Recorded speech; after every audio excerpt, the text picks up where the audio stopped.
இன்றைக்கி வந்து மாடி தோட்டத்தில் செடிகளுக்கெலாம் இந்த மாதிரி ஊட்டச்சத்து நிறைந்த பழத்தோல், பப்பாளி, அதுக்கப்புறம் வாழைப்பழத்தோல், அதுக்கப்புறம் அரிசி கழுவின தண்ணி, டீ தண்ணி எல்லாத்தையும் கலந்து வச்சுருந்தேன்.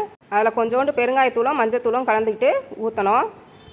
இந்த மாதிரி ஊற்றுறதுனால நுண்ணுயிரெலாம் பெருகி நிறைய ஊட்டச்சத்து கிடச்சி நிறைய காய்களும் கொடுப்பாங்க, பழமும் கொடுப்பாங்க. இவங்க வந்து பசலைக்கீரைங்க, பாருங்கள் எவ்வளோ அழகாக செழிப்பாக வளர்ந்துட்டுருக்காங்கன்னு. நல்லா பெரிய பெரிய இலையாகவும் வந்துட்டுருக்காங்க.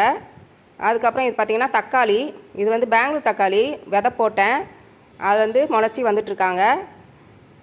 பூவும் விட ஆரம்பிச்சிட்டாங்க பாருங்கள், அங்கங்கே பூ வந்திருக்கு, பூவும் வர ஆரம்பிச்சிட்டாங்க. இனிமேல் காய்க்க ஆரம்பிச்சிருவாங்க.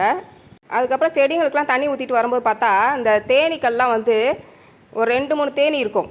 நல்லா வந்து அந்த தண்ணியை உரிகிறாங்களா என்னன்னு தெரியல, நல்லா உறிஞ்சிட்டு அவங்க கூண்டுக்குள்ளே போயிடுறாங்க.